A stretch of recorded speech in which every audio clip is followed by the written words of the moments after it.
Hi everyone, फिर से स्वागत है आपका आपके अपने चैनल ऑनलाइन इंस्पायर्ड विजन में। तो आज हम लोग क्लास 10th का रिफ्लेक्शन ऑफ लाइट यानी प्रकाश के परावर्तन का तीसरा पार्ट लेकर आप लोगों के समक्ष आए हैं। और ये पार्ट बहुत ही इंपॉर्टेंट रहने वाला है आप लोगों के लिए। यानी इसमें हम लोग गोलीय दर्पण पढ़ेंगे और गोलीय दर्पण में अवतल दर्पण और उत्तल दर्पण से F बराबर R/2 भी सिद्ध करेंगे, और जो बहुत ही आपके बोर्ड एग्जाम के लिए उपयोगी है। तो चलिए हम लोग शुरू करते हैं बिना किसी लेट के। यानी आप वीडियो को लाइक और चैनल को सब्सक्राइब करना ना भूलिएगा। तो देखिए, गोलीय दर्पण क्या होता है। हम लोग जानते हैं कि गोलीय दर्पण वह दर्पण है जिसकी परावर्तक सतह खोखले कांच का एक भाग होता है। यानी देखिएगा, यहाँ पे आपको एक गोला दिखाई पड़ रहा है। ये जो गोला है, इस गोले से हम लोग एक पीस कट किए, इस पीस को कट करके हम लोग क्या करेंगे, उसको दर्पण बनाएंगे। तो वो दर्पण क्या बनेगा मेरा, वो गोलीय दर्पण हुआ। वो गोलीय दर्पण दो प्रकार से होता है, एक अवतल होता है या फिर उत्तल होता है। तो फिर हम लोग जानते हैं कि अगर गोलीय दर्पण सिर्फ पूछे कि क्या होता है, तो गोलीय दर्पण बोलेंगे कि गोलीय दर्पण वह दर्पण है जिसकी परावर्तक सतह, यानी परावर्तक सतह जिस पर हम लोग लाइट रिफ्लेक्ट होता है, जिस पर हम लोगों को प्रतिबिंब बनता हुआ नजर आता है, उसी को हम लोग परावर्तक सतह कहते हैं। किसी कांच के खोखले गोले का एक भाग होता है। यह दो प्रकार के होते हैं। ये क्या होता है, पहला अवतल और उत्तल, यानी कॉनकेव मिरर और कॉन्वेक्स मिरर। सबसे बेहतर एग्जाम्पल आपको देखने को मिलेगा, यानी चम्मच। चम्मच का ये धसे वाला मतलब भाग देखिए ध्यान से, ये वाला भाग आपका अवतल कहलाएगा। क्या कहलाएगा, आपका अवतल कहलाएगा। और ये उभरा हुआ भाग जो है, ये आपका उत्तल कहलाएगा। यानी अगर और आसान भाषा में समझ सकते हैं, जो धसा हुआ रहता है वो मेरा क्या कहलाता है, अवतल कहलाता है, और पीछे वाला पोर्शन जो है वो उत्तल कहलाता है। तो हम लोग इसको समझ गए अच्छी तरीके से। यानी हम लोग दर्पण समझ गए। गोलीय दर्पण क्या है, गोलीय दर्पण उस दर्पण को कहते हैं जिसकी परावर्तक सतह किसी खोखले कांच के गोले का एक भाग होगा। बिल्कुल। तो गोलीय दर्पण दो प्रकार के होते हैं, एक होता है अवतल दर्पण, दूसरा होता है उत्तल दर्पण। तो देखिए, अवतल दर्पण और उत्तल दर्पण में थोड़ा सा आप जान लीजिए कि कांच का एक खोखला गोला लेते हैं, उससे कट करके दर्पण बनाते हैं। तो जब हम लोग उससे कट करके उसका परावर्तक सतह किसको, मतलब कि जब हम लोग परावर्तक सतह क्या करते हैं, धसे वाले भाग को बनाते हैं, और बाहर से उभरे हुए भाग को हम लोग क्या करते हैं, कलर कर देते हैं, सिल्वर पॉलिश्ड कर देते हैं। तो इस तरीके से बनता हुआ नजर आता होगा आपको। तो ये जो दर्पण बनेगा, यानी ये बनेगा आपका क्या, अवतल दर्पण। क्या बनेगा, ये अवतल दर्पण, ये बनेगा आपका अवतल दर्पण। तो अवतल दर्पण क्या होता है, आपका बाहर से कलर किया हुआ रहता है, यानी उभरा हुआ भाग आपका कलर किया हुआ रहता है, ये वाला पोर्शन, और धसा हुआ भाग जो है वो आपका क्या रहता है, मतलब उसमें परावर्तक सतह यानी रिफ्लेक्टिंग सरफेस जिसको हम लोग बोलते हैं। तो फिर इसका डिफाइन क्या है कि अवतल दर्पण वह दर्पण है जिसकी परावर्तक सतह अंदर की ओर धसी होती है, जिसका बाहरी सतह को रजतीत कर बनाया जाता है, यानी इसको हम लोग सिल्वर पॉलिश्ड कर बनाते हैं। ये मेरा अवतल दर्पण हो गया। उत्तल दर्पण इसका जस्ट ऑपोजिट होता है। उत्तल दर्पण क्या करता है, उत्तल दर्पण अंदर वाले जो धसे हुए भाग होते हैं उसको हम लोग कलर कर देते हैं, और उभरे हुए भाग पर क्या करते हैं, परावर्तक सतह उसको हम लोग बनाते हैं। उभरा हुआ भाग क्या, देखिए उभरा हुआ है, ये उभरा हुआ है, और ये धसा हुआ है। धसा हुआ को हम लोग कलर कर दिए, यानी ये आंतरिक सतह यहाँ पे रजतीत होता है, और जो मतलब उभरा हुआ भाग है, यहाँ पे देखिए उभरा हुआ भाग वो मेरा परावर्तक सतह है। यहाँ पे फेस को देखा जाएगा, और यहाँ पे धसे हुए भाग को फेस, मतलब धसे हुए भाग में फेस को देखा जाएगा। यानी एग्जाम्पल देखिए आप ध्यान से, अगर हम चम्मच का एग्जाम्पल ये देखिए ध्यान से, ये एग्जाम्पल देखिए आप, ये एग्जाम्पल, यानी ये जो ध्यान से देखिए, ये वाला जो भाग हो गया ये धसा हुआ। जब धसा हुआ है तो फिर ये कौन सा दर्पण हो जाएगा, ये आपका अवतल का काम करेगा। और ये देखिए पीछे वाला भाग है, ये पीछे वाला भाग है आपको चम्मच का, तो ये कौन सा हो जाएगा, आपका उत्तल हो जाएगा। ये कौन सा हो जाएगा, उत्तल हो जाएगा। तो आप अच्छी तरीके से समझ चुके हैं। यानी कुछ मेन पॉइंट्स आपको समझते हुए चलना है। आगे चलते हैं हम लोग, ध्यान से देखेंगे कि आगे क्या है कि गोलीय दर्पण से रिलेटेड कुछ महत्वपूर्ण टर्म्स आपको समझना है, कुछ पद आपको समझना है कि ध्रुव से क्या समझते हैं, गोलीय दर्पण का ध्रुव किसको कहते हैं। ध्यान से देखिएगा इसको कि मान लेते हैं ये मेरा दर्पण, यहाँ ये मेरे पूरा एक खोखला गोला है, यहाँ से इस वाले पोर्शन को हम लोग कट करके क्या करते हैं, दर्पण बनाते हैं। ठीक है, इस वाले पोर्शन को अभी हम लोग दर्पण बनाते हैं। और कौन सा दर्पण बनाएंगे, ये अवतल या उत्तल, ये तो हम लोग बाहर से कलर करेंगे, अंदर से कलर करेंगे, उसके हिसाब से ये मतलब डिसाइड होगा। लेकिन आप सिर्फ इतना समझिए समझिए कुछ टर्म्स को समझने के लिए। यहाँ पे एक पॉइंट है, यहाँ पे जो ये पॉइंट है इसी को हम लोग बोलते हैं, इसी को बोलते हैं, ये जो पॉइंट आपको नज़र आ रहा है, ये जो P नज़र आ रहा है, इसी को बोलते हैं गोलीय दर्पण का ध्रुव। तो गोलीय दर्पण का ध्रुव किसको कहते हैं? गोलीय दर्पण का केंद्र उसका ध्रुव कहलाता है, इसे P से सूचित किया जाता है। यानी गोलीय दर्पण का ध्रुव आपको क्या कहलाएगा? उसका मतलब गोलीय दर्पण का क्या कहलाएगा? केंद्र। अब मान लेते ये दर्पण हम बनाए, बिल्कुल ये कट करके ये दर्पण हम ले लिए। इस दर्पण में जो इसका जो मेन केंद्र होगा, इसका जो सेंटर होगा, इसी सेंटर को हम लोग पोल कहते हैं, पोल कहते हैं। यानी इसी को हम लोग ध्रुव कहते हैं, इसी को हम लोग ध्रुव कहते हैं। दर्पण होगा, उस दर्पण के केंद्र को, दर्पण के केंद्र को हम लोग ध्रुव कहते हैं। फिर यहाँ पे गोला का केंद्र जो होगा वो फिर दूसरा हो जाएगा, अभी थोड़ी देर में हम लोग समझते हैं। तो फिर वक्रता केंद्र क्या है? वक्रता केंद्र अभी आ गया आपका ध्रुव। और वक्रता केंद्र में बच्चा डिफाइन मतलब नहीं लिख पाते हैं। मतलब गोलीय दर्पण का जो ध्रुव होगा, गोलीय दर्पण का ध्रुव उस दर्पण का केंद्र होगा, और वक्रता केंद्र क्या होगा? उस गोले का केंद्र होगा। बिल्कुल यही बात याद रखना है। क्या याद रखिएगा? गोलीय दर्पण का जो ध्रुव यानी पोल है दर्पण का केंद्र है, और वक्रता केंद्र क्या है? उस कांच के खोखले गोले का केंद्र है। बस दोनों तो केंद्र है, लेकिन ये खोखले गोले का केंद्र है C, और P क्या है? उस दर्पण का केंद्र है। बिल्कुल ये बात याद रखिएगा। अब वक्रता त्रिज्या किसको बोलते हैं? तो फिर वही बात कि गोलीय दर्पण जिस गोले का भाग होता है उसकी त्रिज्या को मान लेते हैं ये दर्पण है मेरा, यहाँ से यहाँ तक दर्पण है मेरा। यहाँ से ये जो P और C के बीच की दूरी को हम लोग क्या कहेंगे? P और C के बीच की दूरी को हम लोग क्या कहेंगे? वक्रता त्रिज्या कहेंगे। इसको हम लोग कैपिटल R से सूचित करते हैं। यह दर्पण के ध्रुव P और C के बीच की दूरी है, बिल्कुल। और प्रधान अक्ष क्या कहते हैं? प्रधान अक्ष किसको कहते हैं? यह ध्रुव P और मतलब कि C को मिलाने वाली सरल रेखा है। इसको एक आसान भाषा में अगर हम लोग समझे तो देखिए ध्यान से। मान लेते हैं ये मेरा अवतल दर्पण है, ये मेरा उत्तल दर्पण बनाया है हम। ये जो दर्पण का ये जो आपको नज़र आ रहा है ये दर्पण का ध्रुव है। क्या है ये दर्पण का आपका ध्रुव है। ये दर्पण का ध्रुव है, बिल्कुल सर। तो हम बोलेंगे P से C के बीच की दूरी, मतलब PC की दूरी को क्या बोलेंगे हम लोग? PC की दूरी को हम लोग बोलेंगे बिल्कुल कैपिटल R, यानी इसी को हम लोग बोलते हैं वक्रता त्रिज्या। क्या बोलते हैं? वक्रता त्रिज्या बोलते हैं, बिल्कुल सर, बिल्कुल वक्रता त्रिज्या बोलते हैं। और अगर हम बोले कि ध्यान से देखिएगा कि फिर अगर हम बोले P और C को मिलाने वाली रेखा PC रेखा, यहाँ पे दूरी है, यहाँ पे PC रेखा क्या है? मेरा प्रधान अक्ष है। क्या है मेरा? ये प्रधान अक्ष, बिल्कुल सर, प्रधान अक्ष या मुख्य अक्ष कहते हैं जिसको हम लोग। मतलब P और C को मिलाने वाली एक सरल रेखा, एक सरल लाइन जाएगी, उसी को हम लोग प्रधान अक्ष कहते हैं, बिल्कुल। P क्या है आपका? P तो आपका ध्रुव हो गया, बिल्कुल सर, P आपका ध्रुव हो गया, मतलब उस दर्पण का एक केंद्र है। C क्या है? C क्या है? एक गोला बन रहा था इस तरीके से, ये गोला का केंद्र है। C क्या है मेरा? वक्रता केंद्र है, यानी वक्रता केंद्र जिसको हम लोग बोलते हैं। और वक्रता केंद्र किसको बोलते हैं हम लोग? इसको C को बोलते हैं। किसको वक्रता केंद्र बोलेंगे? अगर ऐसे बोलना है तो बोलेंगे खोखले गोले का केंद्र को दर्पण का वक्रता केंद्र कहते हैं। बिल्कुल ये चीज़ हमको समझ में आ गया। यही केस आपका उत्तल दर्पण में भी होगा। बिल्कुल हमको समझ में आ गया कि PC क्या है। आगे चलते हैं हम लोग। आगे देखेंगे कि मुख्य फोकस और फोकस दूरी। देखिए मुख्य फोकस यानी मुख्य फोकस को हम लोग जो लिखते हैं वो कैपिटल F से लिखते हैं। किससे लिखते हैं? कैपिटल F से। और फोकस दूरी को जो लिखते हैं हम लोग वो स्मॉल f से लिखते हैं। बस ये बात दोनों मतलब कि आप याद रखिएगा, फोकस दूरी जब भी आएगा तो स्मॉल f से लिखते हैं, और मुख्य फोकस या फोकस जो हम लोग लिखते हैं उसको कैपिटल F से लिखते हैं। इसको समझने के लिए आपको हम लेके चलते हैं एक नेक्स्ट पेज में। ध्यान से देखिए कि ये मेरा दर्पण है, मान लेते हैं इस तरीके से मेरा ये एक दर्पण है। इस तरीके से एक लाइन ड्रॉ किए हम, ये मेरा P हो गया, ये मेरा F हो गया, और ये मेरा C हो गया। ध्यान से देखिए, ये जो मान लेते हैं ये जो F है, ये F, इसको हम लोग बोलते हैं, इस F को हम लोग बोलते हैं, ये बोलते हैं मुख्य फोकस बोलते हैं इसको, मुख्य फोकस बोलते हैं।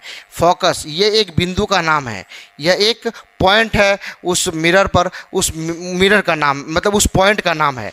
बिल्कुल, तो इसका डिफाइन क्या होता है कि मुख्य फोकस क्या किसको बोलते हैं, तो बोलता है कि मुख्य फोकस क्या होता है कि गोलीय दर्पण में प्रधान अक्ष के मतलब प्रधान अक्ष, ये आपका प्रधान अक्ष है, प्रधान अक्ष के समांतर आती किरणें दर्पण से टकराने के बाद जिस बिंदु पर मिलती है या मिलती हुई प्रतीत होती है। क्यों? क्योंकि अवतल दर्पण बनाएंगे इस तरीके से, उत्तल दर्पण बनाएंगे इस तरीके से, तो यहाँ से लाइट आएगी, किरणें टकरा करके चली जाएगी, यहाँ से आएगी टकरा करके चली जाएगी, तो यहाँ पे ये मिलता हुआ प्रतीत होगा, इसलिए उसके डिफाइन में ये बात बोला गया है कि जबकि गोलीय दर्पण में प्रधान अक्ष के समांतर आती किरणें दर्पण से परावर्तन के बाद जिस बिंदु पर मिलती है या मिलती हुई प्रतीत होती है उसको हम लोग मुख्य फोकस कहते हैं, उसको कैपिटल एफ से सूचित किया जाता है। फिर इसी को अगर हम लोग समझेंगे तो ध्यान से देखिए यहाँ पे क्या लिखा हुआ है कि अवतल दर्पण का, आप सबसे पहले देख लीजिए अवतल दर्पण का जो मुख्य फोकस है क्या होता है, बोलता है अवतल दर्पण का मुख्य फोकस उसके मुख्य अक्ष पर वह बिंदु है, ये एक पॉइंट का नाम है बिल्कुल, जहाँ मुख्य अक्ष के समांतर यानी रेल पटरी के जैसे अगर मान लेते हैं किरणें आएगी और टकराने के बाद इस तरीके से गुजर जाएगी, इस तरह से आएगी, इस तरह से गुजर जाएगी, इस तरीके से, मतलब ये प्रधान अक्ष है, इस तरीके से आएगी और ये टकरा करके चली जाएगी, इस तरीके से आएगी और ये टकरा करके चली जाएगी। तो ये जो पॉइंट बना, इसी पॉइंट का नाम है क्या? मुख्य फोकस। ये पॉइंट का नाम ही है मुख्य फोकस। परावर्तन के बाद मतलब कि मिलती है, ये वास्तव में मिलती है उत्तल दर्पण में, मतलब उस पॉइंट पर किरणें आकर के वास्तव में मिलती है, और अवतल दर्पण में वास्तव में मिलती है। तो ये आपको समझ में आ गया। लेकिन उत्तल दर्पण में क्या होता है? उत्तल दर्पण का मुख्य अक्ष मतलब उत्तल दर्पण में मुख्य अक्ष के समांतर आपतित सभी किरणें परावर्तन के बाद, देखिए ध्यान से देखिए, परावर्तन के बाद इस बिंदु पर मिलती हुई प्रतीत होती है। डॉट डॉट लाइन से दिखाया, ये एक्चुअली में मिलता नहीं है, हम लोग को ये आभास होता है। तो इसीलिए इस पॉइंट का नाम यहाँ पे कैपिटल एफ से दिखाया गया है, इसका नाम है मुख्य फोकस। तो मुख्य फोकस एक बिंदु है, और वो बिंदु क्या होता है कि उस पर जो दर्पण के मुख्य अक्ष के समांतर जो किरणें आकर के टकराती है, उस पर उस बिंदु पर एक्चुअली में मिलती है या फिर मिलती हुई प्रतीत होती है। इसी को हम लोग ये मतलब मुख्य फोकस कहते हैं। लेकिन फोकस दूरी किसको कहते हैं? देखिए फोकस दूरी क्या है, बहुत आसान है, ध्यान से देखिए, नेक्स्ट पेज में चलते हैं। फोकस दूरी को हम लोग अगर देखेंगे कि दर्पण का फोकस दूरी या फोकसांतर, जिसको मतलब कि हम लोग स्मॉल एफ से सूचित करते हैं, स्मॉल एफ से सूचित करते हैं, इसको किसको कैसे समझेंगे? देखिए मान ले ध्यान से, ये देखिए ये मेरा दर्पण बना हुआ, अवतल दर्पण बनाया हुआ है, ये में हम अवतल दर्पण बनाए, यहाँ पे मेरा ये P है, ये मेरा F है, ये मेरा C है। तो ध्यान से देखिएगा, ये जो डिस्टेंस है, ये जो डिस्टेंस हमको नज़र आ रहा है, ये जो डिस्टेंस हमको नज़र आ रहा है यहाँ से, ये जो डिस्टेंस हमको नज़र आ रहा है P से F के बीच की दूरी को, P से F के बीच की दूरी को फोकस दूरी या फोकसांतर कहते हैं।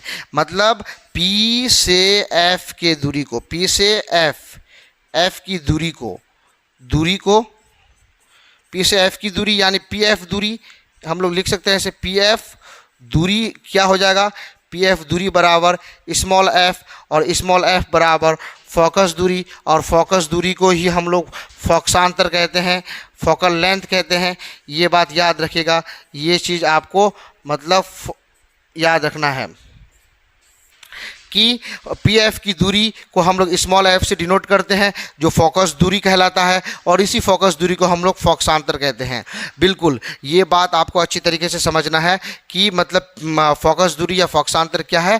मतलब दर्पण का ध्रुव और उसके मुख्य फोकस F के बीच के डिस्टेंस दूरी को हम लोग क्या कहते हैं? फोकस दूरी या फोकसांतर कहते हैं।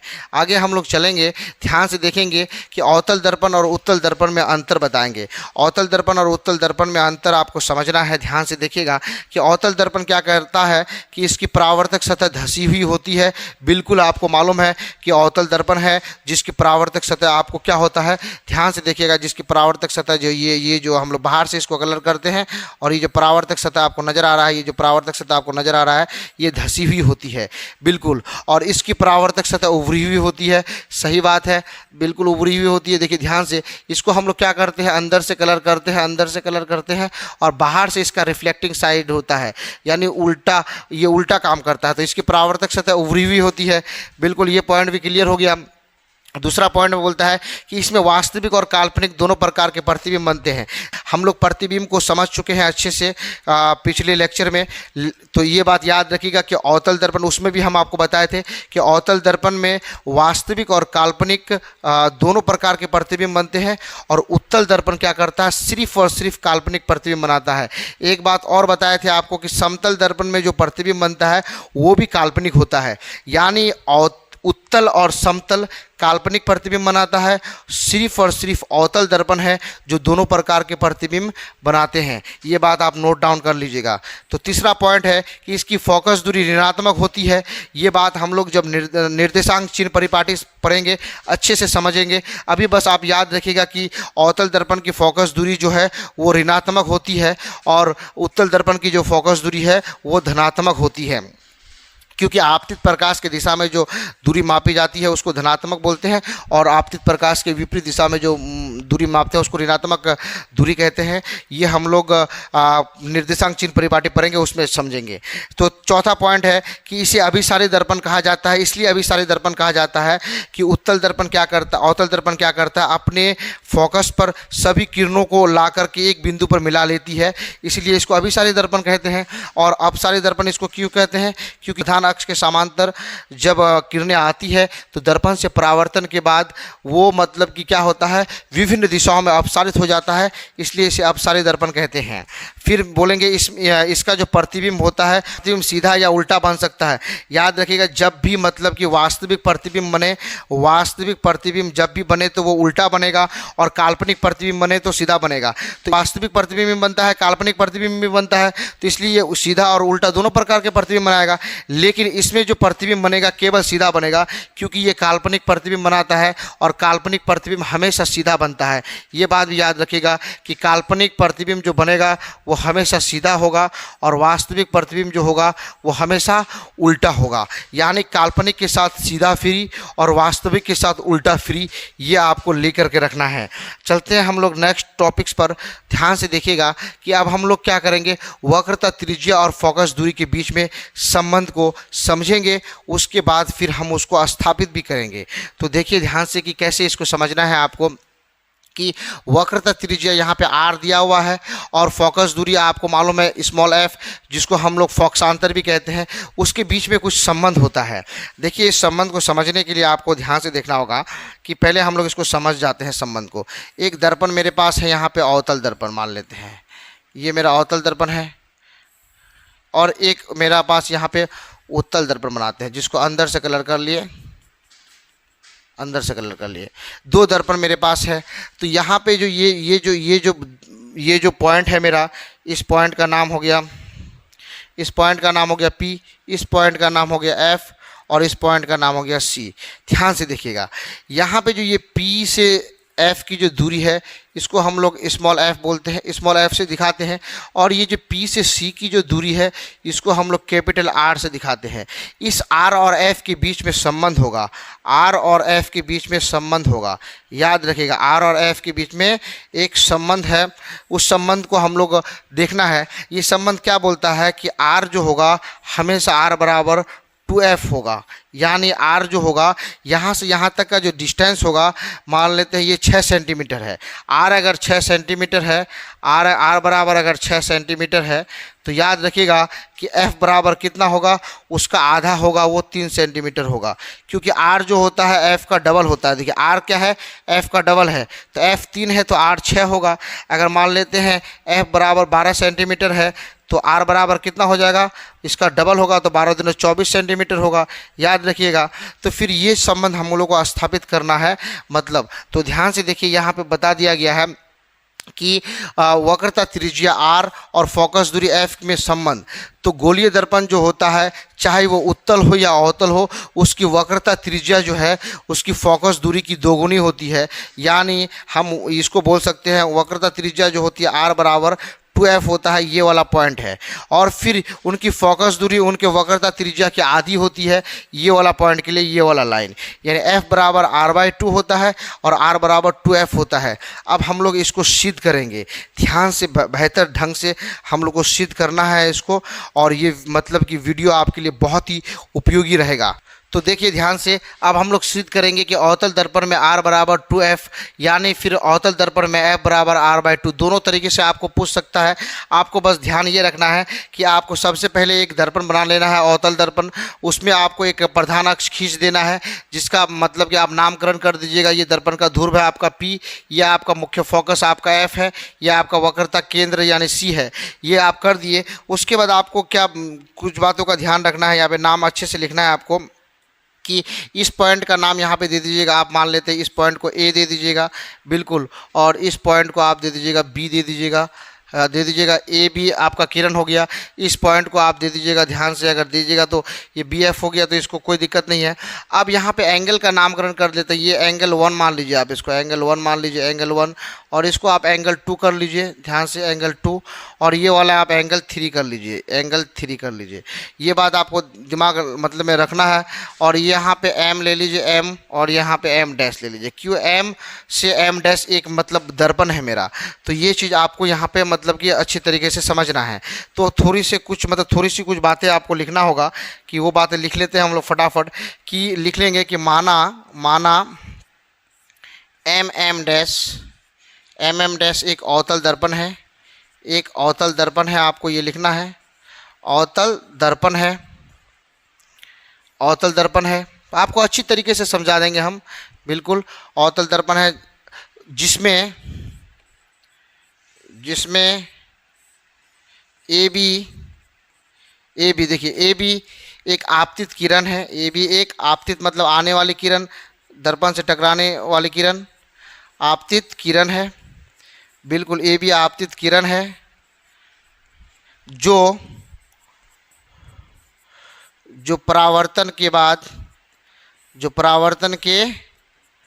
बाद F पर मिलती है, या F पर मिलती है या F से गुजरती है, आप लिख सकते हैं यहाँ पे, कोई दिक्कत नहीं, ये बात आप लिख दीजिएगा। उसके बाद आप सी बी दर्पण के सतह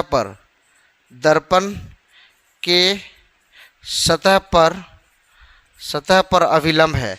अब ये अभिलंब हम क्यों बनाए आपको अभी हम बता रहे हैं, ये अभिलंब है, बिल्कुल है, ये दिक्कत नहीं। यहाँ से ये चीज़ आपको मतलब कि अच्छी तरीके से लिख देना है। ये लिखने के बाद क्या सिद्ध करना है आपको, सिद्ध करना है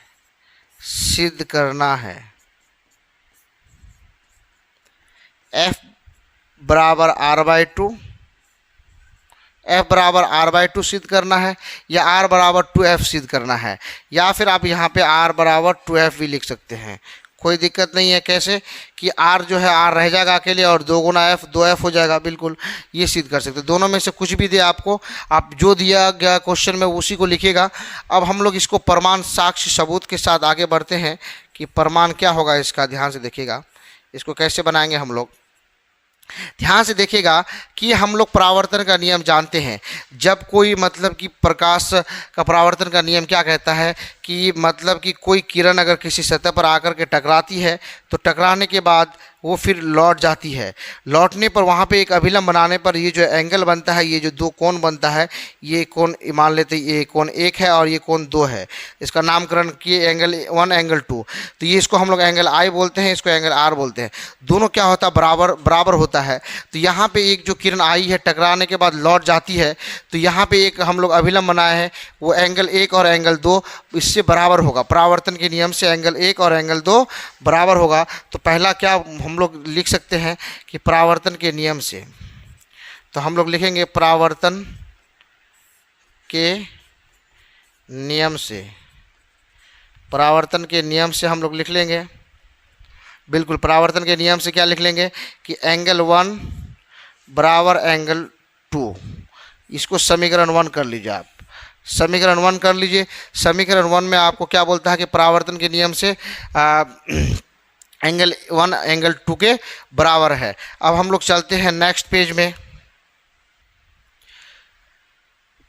तो इक्वेशन तो समीकरण एक क्या बोला आपको कि एंगल 1 बराबर एंगल 2। यहाँ पे भी हम समीकरण एक लिख लेते हैं इसको, क्योंकि प्रूफ करने में मतलब की ज़रूरत होगा, फिर से हमको फिगर को बनाना पड़ा यहाँ पे।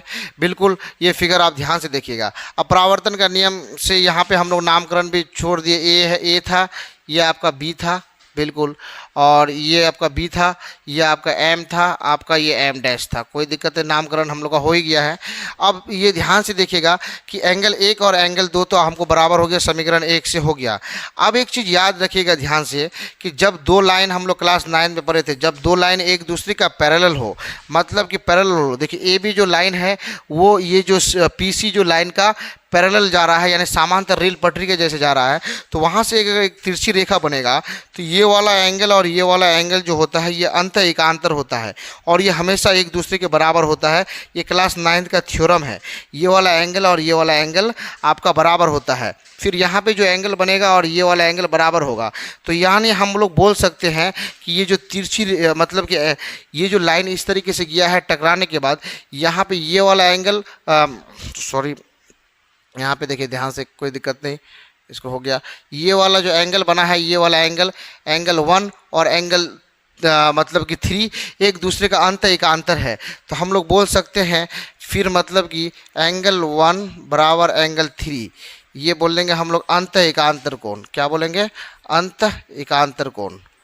अंत एकांतर कोण हो गया ये, बिल्कुल सर, अंत एकांतर कोण हो गया, ये अंत एकांतर कोण हो गया। अब जब ये अंत एकांतर कोण हुआ तो इसको हम लोग समीकरण 2 कर देंगे। क्या कर देंगे?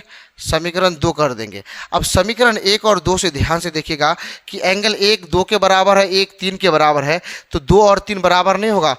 एंगल 1 एंगल 2 के बराबर है और एंगल 1 फिर 3 के बराबर है, तो फिर 2 और 3 भी बराबर हो जाएगा। समझ सकते हैं 1 1 मतलब कि कैंसिल हो गया 1 मिनट के लिए। तो देखिए ध्यान से, तो फिर हम लोग बोल सकते हैं कि समीकरण 1 और 2 से क्या बोल सकते हैं? समीकरण 1 और 2 से बोल सकते हैं क्या? समीकरण 1 और 2 से बोल सकते हैं कि एंगल 1 जो होगा वह एंगल 2 के बराबर होगा। बिल्कुल, एंगल 1 जो होगा एंगल 2 के बराबर, ये समीकरण 1 और 2 से हम लोग क्या बोल सकते हैं कि एंगल 2 जो होगा वह एंगल 3 के बराबर होगा, और इसको आप समीकरण 3 कर दीजिए। ये बात आपको करते हुए चलना है। अब यहाँ पे करने पर क्या होता है कि ध्यान से देखिएगा आप कि कुछ आपको मिलते हुए नजर आएगा। कैसे? कि ये चीज़ यहाँ पे हम लोग कर लेते हैं। अब ये जो एंगल 2 और एंगल 3 बराबर हो गया, ये एंगल 2 और एंगल 3 बराबर हो गया, तो आप ध्यान से देखिएगा कि एक अगर ट्रायंगल आपके पास है, त्रिभुज है, ये वाला कोण और ये वाला कोण बराबर होता है, तो इसके मतलब कि विपरीत भुजा यानी सम्मुख भुजा भी आपस में बराबर होता है, तो समद्विबाहु त्रिभुज बन गया। ये समद्विबाहु त्रिभुज का क्या होता है? 2 भुजा बराबर होता है। समद्विबाहु त्रिभुज का 2 भुजा बराबर होता है जब उसके मतलब कि मान लेते हैं संगत भुजाओं का विपरीत कोण बराबर होता है समद्विबाहु त्रिभुज में। तो यहाँ ध्यान से देखिएगा, ये वाला एंगल बराबर, अगर ये वाला एंगल इसका बराबर है तो ये वाला भुजा जो होगा इस वाले एंगल का विपरीत भुजा ये है, दोनों आपस में बराबर होगा। यानी देखिए एंगल 2 एंगल 3 का बराबर है, तो ये वाला भुजा, ये वाला जो भुजा मिल रहा है आपको, ये वाला भुजा और ये वाला भुजा दोनों आपस में बराबर होगा। यानी हम बोल सकते हैं बी एफ बराबर सी एफ। क्यों लिख देंगे? लिख देंगे बी एफ बराबर सी एफ। तो हम लोग लिख सकते हैं इस प्रकार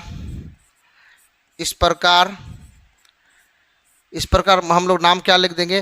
त्रिभुज बी सी एफ। इस प्रकार त्रिभुज बी सी एफ एक समद्विबाहु त्रिभुज है, एक समद्विबाहु त्रिभुज है, समद्विबाहु त्रिभुज है। तो समद्विबाहु त्रिभुज है तो इसका मतलब हो जाएगा कि बी एफ बराबर क्या हो जाएगा आपका? बी एफ बराबर सी एफ हो जाएगा। बिल्कुल, ये समीकरण आप इसको कर लीजिए 4, समीकरण 4 कर लीजिए। बी एफ और सी एफ बराबर हो गया।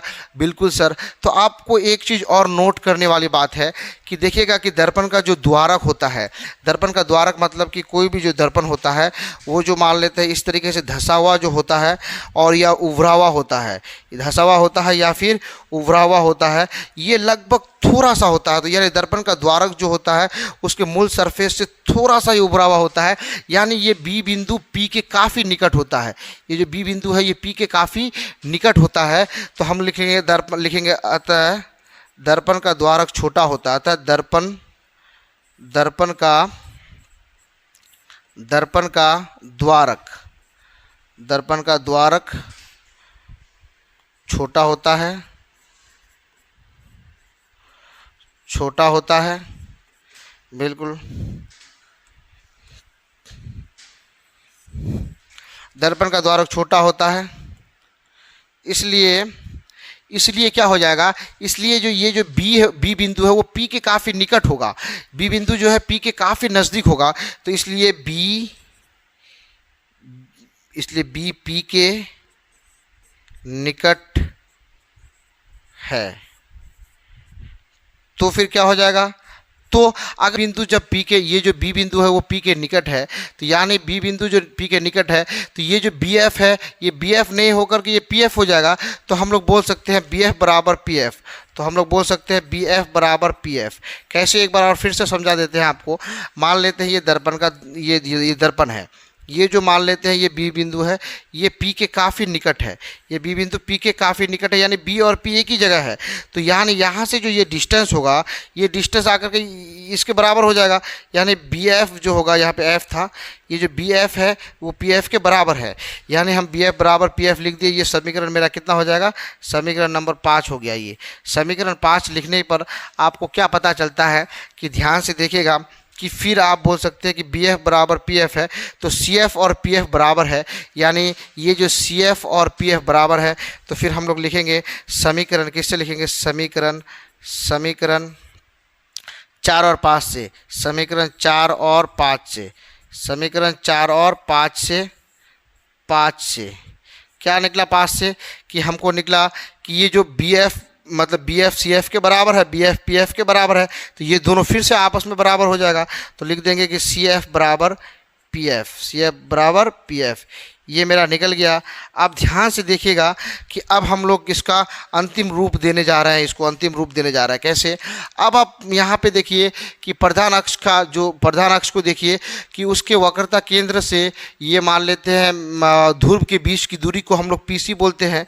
ये पी सी है, ये पी सी बराबर हम लोग लिख नहीं सकते कि पी से सी का जो डिस्टेंस है, तो पी और पी से सी तक जाने में हमको कैसे मतलब पी से सी हमको जाना है, तो हम नहीं जा सकते। पहले सी से एफ जाएंगे, तो सी एफ गए, फिर हम लोग एफ चले गए, फिर एफ से पी जाएंगे, यानी पी एफ गए, बिल्कुल पी एफ गए। तो ध्यान से देखिएगा, पी सी क्या है आपका, पी से सी के डिस्टेंस को हम लोग क्या बोलते हैं, पी से सी के बीच की दूरी को वक्रता त्रिज्या यानी आर बोलते हैं, बिल्कुल सर आर बोलते हैं। और सी से एफ की दूरी को क्या बोलते हैं हम लोग, यहाँ पे ध्यान से, सी से एफ की दूरी को हम लोग यहाँ पे सिद्ध किए हैं कि सी एफ बराबर पी एफ होता है। तो देखिएगा कि पी से एफ के बीच की दूरी को तो हम लोग स्मॉल एफ बोलते हैं, बिल्कुल सर स्मॉल एफ बोलते हैं। तो जब पी से एफ की दूरी को स्मॉल एफ बोलते हैं और ये पी एफ और सी एफ आपस में बराबर है, तो फिर हम लोग इसके लिए भी हम लोग क्या लिख सकते हैं, स्मॉल एफ लिख सकते हैं। कैसे कि लिख देंगे यहाँ पे कि पी एफ बराबर सी एफ, पी एफ बराबर सी एफ। समीकरण नंबर कितना था, ये समीकरण नंबर कुछ नहीं था यहाँ पे, तो समीकरण नंबर 6 कर दीजिए इसको, समीकरण नंबर 6 से, समीकरण नंबर 6 से इसको कर दीजिए। तो फिर हम लोग देखिए आर बराबर क्या हो गया मेरा, 2f हो गया, बिल्कुल सर। आर बराबर अगर 2f आपको प्रूफ करने बोला था तो प्रूफ कर चुके हैं। अगर आपको f बराबर प्रूफ करने बोला था तो r के तरफ क्या कर दीजिए, 2 को लेकर के आ जाइए और f को अकेले छोड़ दीजिए, तो r बराबर 2f भी हो गया। आपको जो प्रूफ करने बोला था वो कर दीजिए। आप यहाँ पे लिख दीजिएगा हैंस प्रूव्ड। आप यहाँ पे लिख दीजिएगा हैंस प्रूफ।